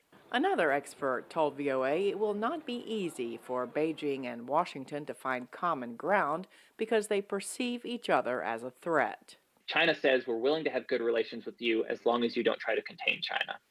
And the United States says we're willing to have good relations with you as long as you don't pose a threat to our national security. But the United States perceives a threat of national security from China, and China perceives that the United States is content on containing it. At a House of Representatives hearing Thursday, Republican Representative August Pfluger said the U.S. finds itself in conflict right now, not with the people of China, but with China's Communist Party. Despite years of attempts by the United States to develop a productive, fair, and honest relationship with the People's Republic of China, America has been met with dishonesty and aggression. The PRC government run by the Chinese Communist Party has deceived and manipulated us at every turn, committing espionage in our homeland and working to overturn the global rules-based order. Last month, the U.S. shot down a high-altitude Chinese balloon that had flown across the continental United States. The Pentagon says it was a surveillance aircraft. China says it was a research balloon blown off course. Cindy Sain, VOA News. Western nations are mulling whether to censure Iran over its nuclear program as a meeting of the International Atomic Energy Agency, the United Nations nuclear watchdog, takes place in Vienna this week. As Henry Ridgwell reports, the EIAE urgently wants Iran to explain the recent discovery of undeclared highly enriched uranium. Iran said it would begin cooperating with an investigation into uranium particles found at undeclared sites in the country ahead of the week-long meeting of the International Atomic Energy Agency, or IAEA, board in Vienna. It followed a visit to the Iranian capital, Tehran, last week by IAEA chief Rafael Grossi. It was the first time I could have a serious conversation with the president of Iran about these things. This has enormous importance. It's not promises. We do have certain agreements which are concrete. Grossi said Iran would also allow the reinstallation of monitoring equipment at key nuclear sites, though details have not been agreed. The equipment was put in place under the 2015 nuclear deal, known as the Joint Comprehensive Plan of Action, or JCPOA, between Iran and 6 world powers. The equipment was removed last year as the deal unraveled following the United States' 2018 withdrawal from the JCPOA under then-President Donald Trump. Western nations warn that Iran is getting much closer to making a nuclear bomb. Tehran insists its nuclear activities are for civilian purposes. Last month, the IAEA said inspectors had found uranium particles enriched to 83.7% near weapons-grade purity at Iran's Fordo nuclear plant. Tehran has downplayed the find, saying it cannot be seen even under a microscope. Meanwhile, the IAEA said Iran's stockpile of uranium enriched to 60% had increased by just under half since its last quarterly meeting. Critics say the West must impose more penalties on Iran. What we need to do now is to snap back and fully restore sanctions, particularly those that existed at the UN Security Council from 2006 to 2010, that create a multilateral baseline for pressure, that have a permanent arms ban on the Islamic Republic, that have a permanent missile testing and transfer prohibition on the Islamic Republic. The CIA said last month there was no evidence that Iran had decided to weaponize its enriched uranium, but it noted the country's nuclear program was growing at a worrisome pace. Israel, meanwhile, has said it will not allow Iran to develop a nuclear bomb.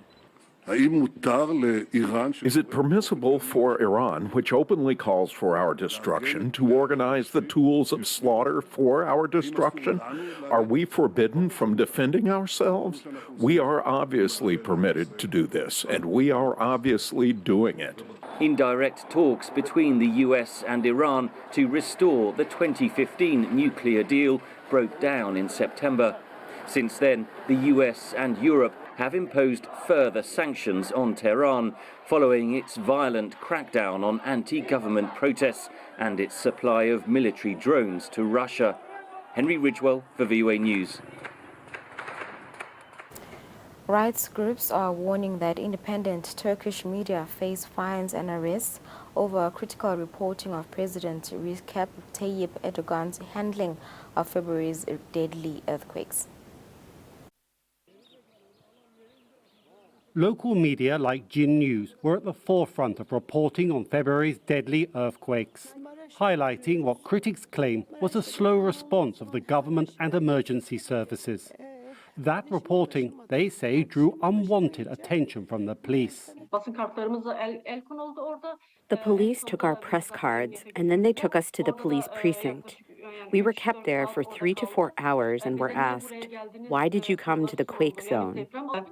According to rights groups, several journalists were detained and equipment was confiscated or even destroyed. The government insists there is no systematic policy against the media, claiming any abuses resulted from individual officers working in a difficult situation. But independent TV stations like Hulk TV, which have been critical of the government's handling of the quake, were also targeted with heavy fines and temporary broadcasting bans for inciting public hatred. In Turkey, more than 90% of the media is under government control. So we knew that the fines would come because we were giving the voice of the people and the voice of the earthquake survivors. International rights groups have condemned the fines, saying the TV stations are engaged in critical reporting and that the penalties are all about upcoming elections. We should underline that these fines are targeting this main critical TV station before the elections, before the upcoming elections, which are supposed to take place on 14th of May. Prosecutors have started using newly introduced legislation criminalizing disinformation on social media, a crime that carries jail time. With presidential elections, some journalists say things could get worse. I don't think the pressure of the government on the press will decrease, and I think it will become more difficult with the election process. As the death toll passes 50,000 dead, with millions more homeless, analysts suggest the government could attempt to control or suppress any reporting that is critical of their handling of the situation. Dorian Jones for VOA News, Istanbul. Sudan state school teachers have been on strike since November over low and unpaid salaries. They accuse the military government of failing to prioritize education and are calling for the civilian government to be restored. Meanwhile, Sudan's finance minister says the government has met the teachers' demands. Schools empty of their students are a common sight across Sudan. Since November, teachers have conducted multiple strikes, protesting wages that in some cases have not been paid in months, and which many teachers say are too low. Kamis Mamor Chatney is the principal of this school in Khartoum. He says he worries about his students' education while the strikes continue. The problem will destroy several generations and the whole community itself. The problem is not only related to the teachers of Sudan, but to the whole community. His students, like Amir Mohammed Abdallah, are worried about their education too. Private schools continue their lessons and are still teaching, whereas we study in state-run schools and lessons are suspended. This is really harmful since we are supposed to be given equal chances. It will be very competitive and creates a huge gap between us. Since a military government headed by Abdel Fattah al-Burhan took power by way of a coup in October 2021, pro-democracy protests have rocked Khartoum on a regular basis. Civil servants have also struck over unpaid wages. Khartoum locals and even some government officials have told VOA there is a sense that the state is not functioning. The teachers' strike could be just the tip of the iceberg. Gamaria Omar Ahmed Hussein is the vice chair of the Sudanese Teachers Committee, which has organised the strikes. She says the situation would have been resolved under the previous civilian government. Because we had a civilian government that cares about education, unlike this government established by the coup. And it's clear that after the coup, education in other fields have been affected. Education is not their priority at all, based on what Jibril said in his speech. He thinks that education and teachers are not productive. Gibril Ibrahim is Sudan's finance minister who has been negotiating with the teachers on behalf of the government. Speaking with VOA, he insisted the government has addressed teachers' concerns, which he alleged are being manipulated. Now have increased actually the budget for education close to the 18% now. And part of the whole thing is politicization of the teachers' demands. Actually, their demands have been met, but some are using these demands for their political agenda. Yet the strikes continue. Although wages appear to have been paid to instructors in Khartoum, they have not been paid in other parts of the country, according to teachers. Henry Wilkins for VOA News, Khartoum, Sudan. A report by Southern Africa Resource Watch says women are more impacted than men by climate change in the coal-producing region of South Africa, one of the world's biggest coal exporters. Mpumalanga province sees heavy pollution from coal mining and power stations, as well as severe flooding that experts blame on climate change caused by pollution.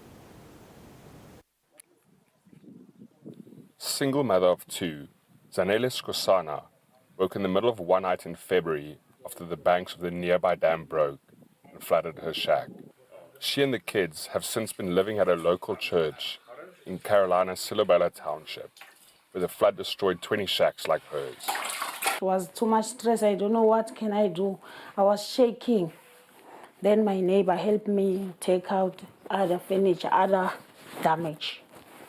Wardrobe, carpet, anything I don't have now. I was very worried, crying. I don't know what was to do.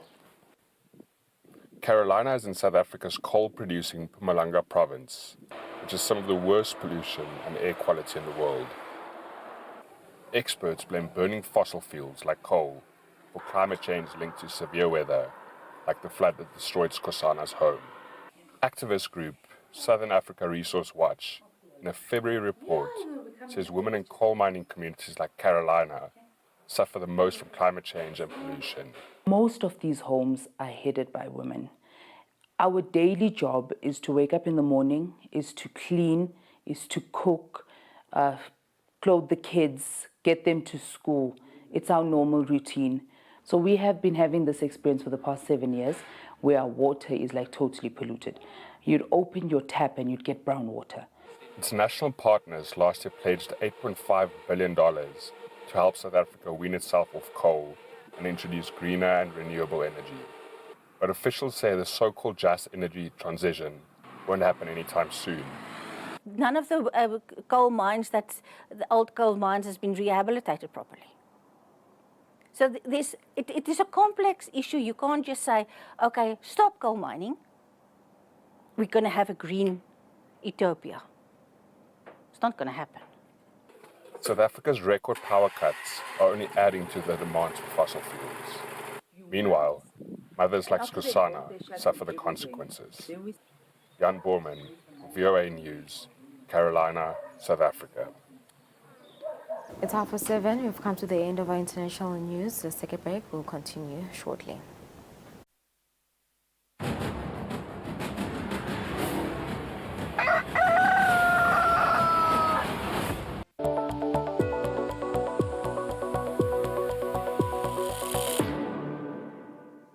We are talking about salt in our diet today.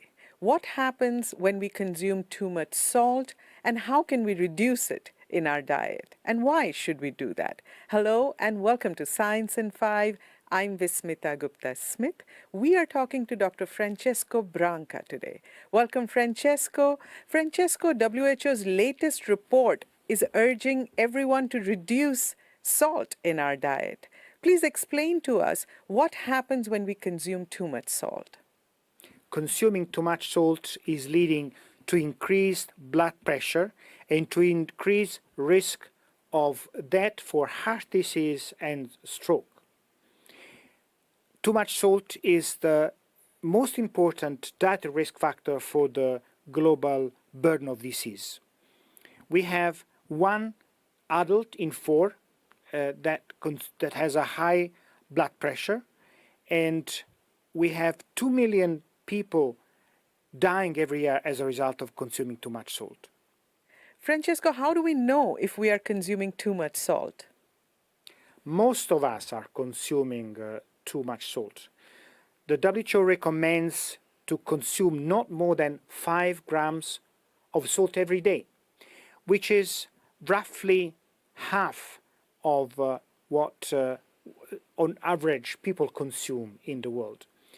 You can get salt from what you add to foods at home, or you can get salt from the manufactured products. In many high-income countries, the largest amount of salt comes from manufactured food. About 80% comes from manufactured food, such as bread, cheeses, preserved meat, but also high salt snacks and food consumed out of home. Normally the same preparation that we consume at home is less salt than the one that is produced in a restaurant, for example. Just to give you an example, if you take an average bag of chips of 150 grams, that only that bag of chips contains half of the salt we're supposed to consume every day. In lower income countries, sodium or salt comes mainly from what is added during the home preparation and during the preparation of preserves. It comes from condiments or other sauces that are added to the food. Francesco, let's talk about how we can reduce our salt intake. You can progressively reduce salt in our diet and adjust your taste. It will take a few weeks, but eventually you will be able to reduce your salt intake. Remember that we need to do that by 1/3 to 1/2 of our current intake. Some of it is under our control, and we can add less salt during cooking. We can replace it with other seasoning, lemon, juice, spices. We can also decide to buy less of the food that contains a high amount of salt, the processed food. We can buy less frequently certain options. We can also buy alternatives. The same products sometimes is designed to contain less salt. And if you look at the labels, it's actually explicitly mentioned that it could be a low salt product. We can also altogether replace certain options with healthier ones. So if you reduce the consumption of salty snacks, you can instead consume fruit and or vegetable as a snack. And fruit and vegetable not only contains less salt, but they contain another important mineral, potassium, which is protective for our arteries and actually protects us from increased blood pressure. But then it's not just our responsibility, but it's what we see in the food environment we live. And governments can nudge companies to put on the market products with less salt, but they can also offer meals in public institutions such as schools that contain less salt. So there could be really an overall collaboration between individual consumers and public health authorities to help us reduce the risk of high blood pressure by reducing salt intake. Thank you, Francesco. That was Science in 5 today. Until next time then, stay safe, stay healthy, and stick with science. Mainstreaming employment into trade and investment is a 4-year program funded by the European Union and implemented by the International Labour Organization in the Middle East and North Africa region. The program's thematic report looks at how employment, trade and investment policies in these countries have developed and how they are related. This includes the growth of their export markets and overall economic development, in particular the experience of women, youth and those who work or run small and medium-sized enterprises. The region is weakly integrated into the global economy. In 2019, the southern Mediterranean countries accounted for less than 0.1% of the global exports and for about 1% of the global import of goods. The region is also characterized by low labor force participation rates, high unemployment and informality, and inadequate creation of quality jobs. Women in the region face challenges in joining the labor market. Despite the high levels of education, the female labor force participation rate is one of the lowest in the world. In 2019, just 22% of women were in the labor market, compared to a global average of 47%. Another characteristic of the region is the high proportion of young people. More than a quarter of the population is aged 15 to 29. However, they struggle to secure quality jobs and develop their potential. Increasing and promoting employment opportunities, in particular for youth, women and in small and medium-sized enterprises, would help to improve the region's economic prospects. Promoting dialogue and increasing technical cooperation can also play an important role to help to strengthen regional integration. If employment issues can be more effectively integrated into trade and investment policies, then economic progress can be more equally and evenly distributed. And that will support the core promise of the 2030 Sustainable Development Goals, that we leave no one behind.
Welcome back. So we're going to breakfast show. At this moment, let's take a look at entertainment news. We will start in the U.S. The Hollywood film The Woman King has received great praise for its portrayal of the fierce female warriors of Benin's 1800s kingdom of Dahomey. But where the kingdom once existed, the West African nation has a modern woman queen who is still fighting for women's rights. The Woman King is a rare example of an African story told in the form of a Hollywood historical epic. Around the world, it has won praise for its acting, directing, and themes of female empowerment, with women, led by General Naniska, fighting a war that men can't. While the film is set in the 1800s in the kingdom of Dahomey, today the same area is known as Abomey. The story of the female warriors and General Naniska has echoed down the ages here and the rest of Benin. Nan Zognidi is the present-day Queen Mother of Abomey. We teach young people the same values. Young girls are equal to boys. They have the same abilities and the same competencies as boys. Zognidi's role of Queen Mother is ceremonial. As with royalty in other parts of the world, it involves attracting tourists to visit the kingdom. But before she took on the role, she was a women's rights activist. Now she runs a program to teach girls trades that promote financial independence and the history and culture of the kingdom. She also encourages leadership among her courtiers. The Queen told me to work on political activities for women's empowerment. A statue depicting one of Abomey's female warriors in Benin's commercial capital, Cotonou, was inaugurated earlier this year. The example set by the female warriors of Abomey is something Africa needs more of, according to UN Women, a branch of the United Nations dedicated to female empowerment. In Africa, we have only 25% of women in elected assembly. Women involved in politics are not usually positively seen by society. Short of a target of 30% set by the UN in 1995, and well below half, which is seen by many as the ultimate goal.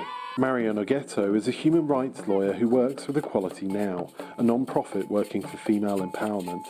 She says the female warriors of Abomey are an inspiration. This community was way ahead of its time, right? By advocating for an army that is all and only women. That already just blows your mind. And then it goes a step forward and shows you that they even have a woman leader, the woman king, right?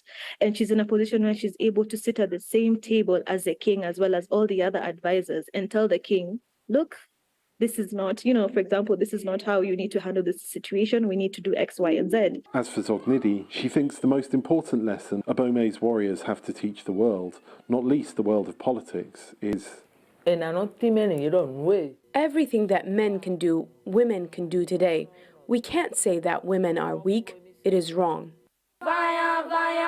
They're as strong as men, she added. Henry Wilkins for VOA News, Abomey, Benin.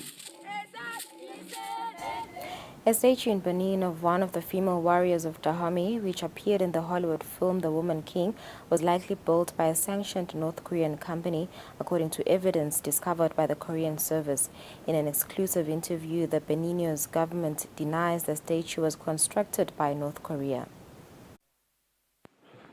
The female warriors of the Kingdom of Dahomey are a touchpoint in Benin's cultural history and a source of national pride. Their story was recently dramatised in the historical Hollywood film The Woman King. Since this statue was unveiled in Cotonou by President Patrice Talon in July 2022, it has drawn visitors from all over the country and region. It's a symbol of struggle, because in their time it was almost unheard of to see women fighting instead of men and defending their territories. The Amazons fought for Benin, for Dahomey. They were fighting women and played important roles in the country. I am glad I came to see this statue. It is very beautiful. But a recent investigation by VOA Korean discovered the statue was likely built by the Mansudae Art Studio in North Korea, which is famous for creating statues of the country's dictators and, through its overseas project arm, monuments around the world. Mansudae is currently under United Nations sanctions designed to stop North Korea's leader, Kim Jong-un, from accessing foreign currency that could help finance the country's nuclear weapons program. The UN Security Council Sanctions Committee on North Korea, set up in 2006 to monitor the economic sanctions imposed on the country, does not speak publicly to protect the identity of its members, but it provided VOA with the following written statement on its investigation into the statue. The Beninois authorities' response to the panel's questions contained in that report did not allay the panel's concerns that the construction of the statue had been a clear breach of UN sanctions against North Korea, and that the monies thereby gathered by the Mansudae Group could have contributed to the continuing development of North Korea's WMD programs. VOA spoke to Beninois Tourism and Culture Minister Babalola Jean-Michel Hervé Abimbola and presented VOA Korean's evidence to him. C'est une statue qui a été dessinée par un plasticien béninois. It was designed by a Beninese artist called Julian Sinzogan, who is well known and can be identified. Benin then turned to companies that specialize in bronze casting. As far as I am concerned, it was made by China. But did they use Korean engineers? And from which Korea? I don't know. Only the foreign minister can say. The VOA Korean investigation found the order for the statue was placed by Benin's government with the Blue Dragon International Development Company, believed to be a China-based front for Mansudae. This interview is no good. It must be stopped. I am not doing it. VOA was asked to stop recording. Even when sanctions are breached, the UN has little power to make the nations involved face consequences. Sanctions have so far proved ineffective in preventing North Korea from pursuing its nuclear weapons program. North Korean authorities did not respond to a request for comment. Henry Wilkins for VOA News, Cotonou, Benin. Alright, bamba lapho ite entertainment news. Let's take a break. Stawube naphathizwe sibuke temidlalo.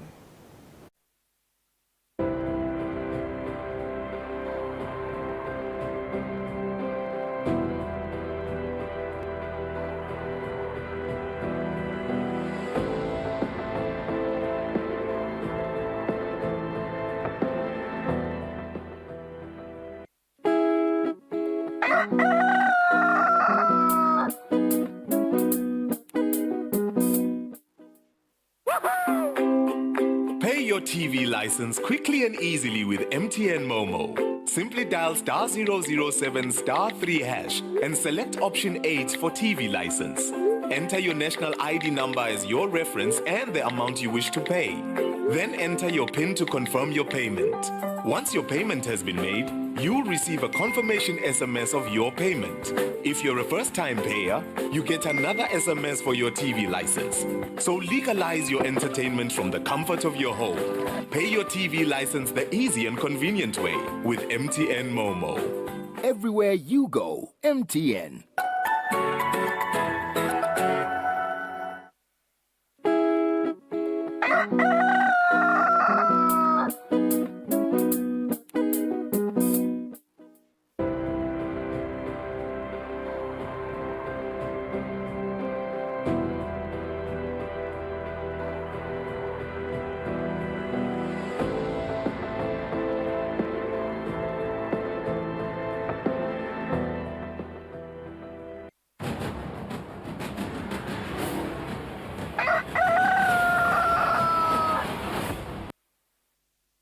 Welcome back. Sarabuka hlelo kusile professor sikuvusele nawo losanza kuzivulela. It's a Friday. Sidabuka nje leto lebetendeka kuleli viki bese sithi kubuka leto letabetendeka kulembe lasomvele siyakiye kutemidlalo. We have our sports journalist Patizwe Msibi kutositekela kabandi. Patizwe, good morning. Welcome. Yeah.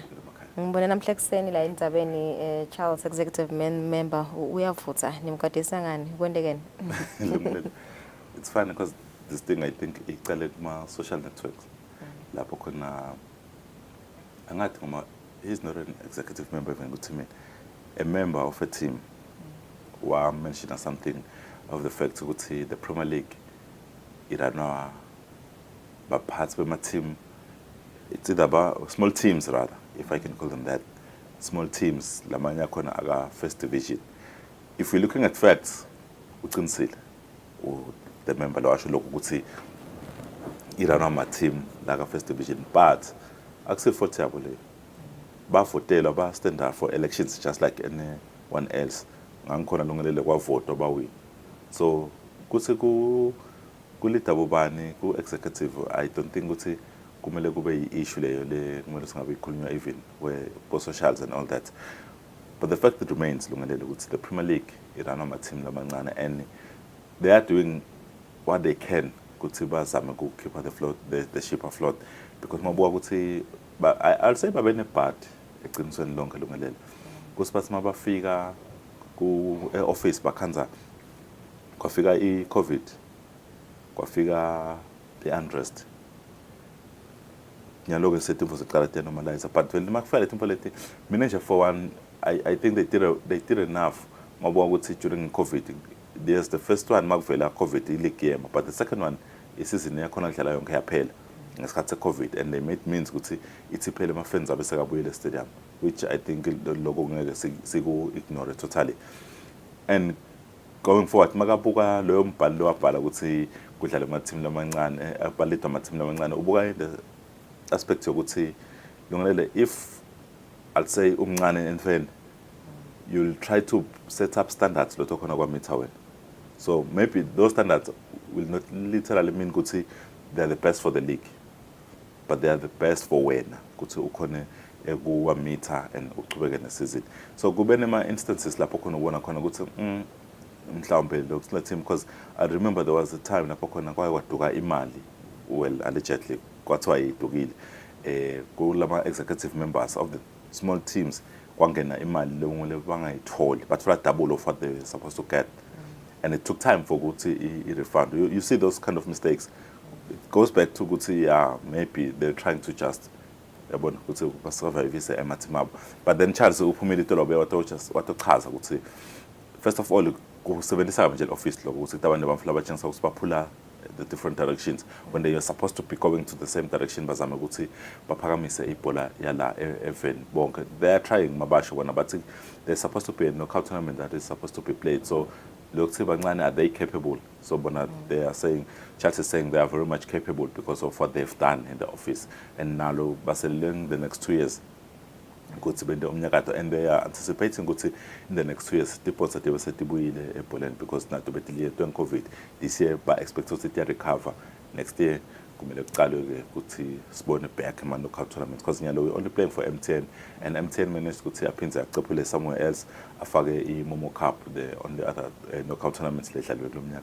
So for next season we're very optimistic ukuthi sitawubona ama games elamaningi in terms of tournaments elungelele. Kepha Charles was just trying to address that ukuthi hayi asibambisane, and ukhuluma ukuthi batawa charge because they are bringing the league into disrepute makasho ukuthi nyalo sekubuka ukuthi kunedlange ka Premier League. Yeah, so it's basically that elibakhuluma now. Yes, I saw the video, I saw everything ukuthi the emotions were high. Mawumbuka indlela bakhuluma ngayo ukuthi so ngafika ukuthi ethatha part ke if you've engaged with Charles, you know ukuthi he's a very emotional person.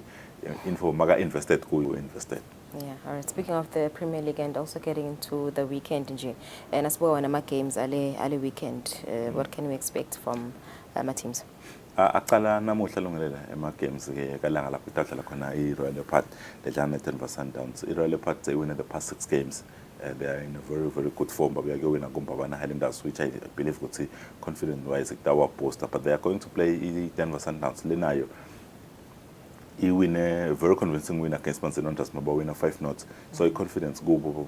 I think it's high. And if you look at the last season results against Royal Leopard, there was a game which I think if they converted their chances well, maybe win a late game. So Sundowns now are very much confident. They can come out with something out of this game. They are playing Kalanga ke bona lungelele. But then on Saturday, iThambuthi lebalekele relegation idlala neThabangulu Kellis. Lenayo irelegation. Mathim lalanzela nako le. Kune 7 Dreams. Kune Thambuthi I think it's Thabangulu Kellis, then Manchester Trust. Onke lanko aku very, very big danger. Yayo relegation. Then on Saturday still eSobhuza kune Nsingizini tabidlala ne7 Dreams. 7 Dreams nayo I mentioned ukuthi ihlele ekugcineni ngeyona they are in the bottom of the table lapho khona relegation. Every other game labayidlalako they are going down deeper. Every other game if they can't win their games. But last week they got a convincing draw against Young Buffaloes. Now they have to keep the momentum going and probably get a win against Nsingizini, who themselves are struggling. But then again, Nsingizini had to sit down and in the first few games of the season, they managed to get Emma points. Lanyal, they are coming into play. I have said banga relegation. But since the 10th of the year, I think they've only won 1 game, which was last week against iThabangulu Kellis. So now, in terms of confidence-wise, but we need it. So they want to keep that momentum going, and they are playing at home. So there's a big chance to banga win. And again on Saturday, Kune Madlenya and Marine Pirates. But teams they look comfortable in terms of relegation. Marine Pirates, since Ikapot came in, they are playing well. Madlenya, since they left, since they lost to Young Buffaloes, Njabulo Masiya, who's the second top goal scorer in the country, they are a bit struggling in front of goals because they're not scoring enough. And so with that being said, they're not winning their games. So we get back calmer in a way. Can get midlalo yokugcina lesitayibona iTaba Sunday, which should be a yellow Sunday because we have big games lapho khona iManzi Nondasta bidlala neMpabane Swallows, which will be the first game. I-double header lungelele lapho khona iMpabane Highlanders itabidlala neGreen Mamba.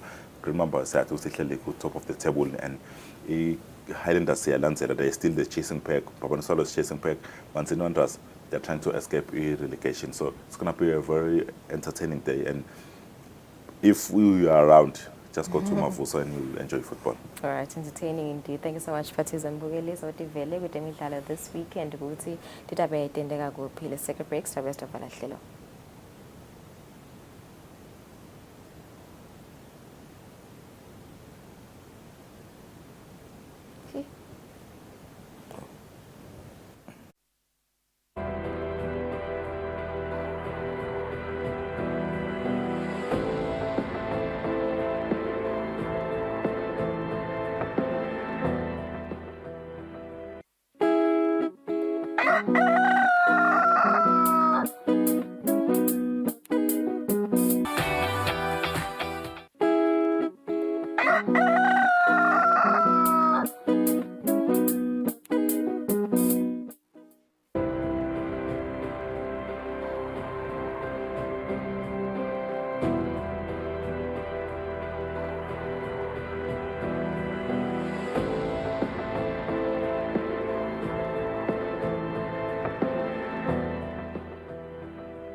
Ngolisa sifike emaphethelweni ehlelo lethu lamhla ekuseni Kusile Breakfast Show kanti masonza kuzivulela ungakhathateki. You can still watch the show on YouTube. Sibonga ukuthi ube nathi lo mhla ekuseni sesinivalelisa. We hope you do have a beautiful weekend. We will see you on Monday. Nisale kahle.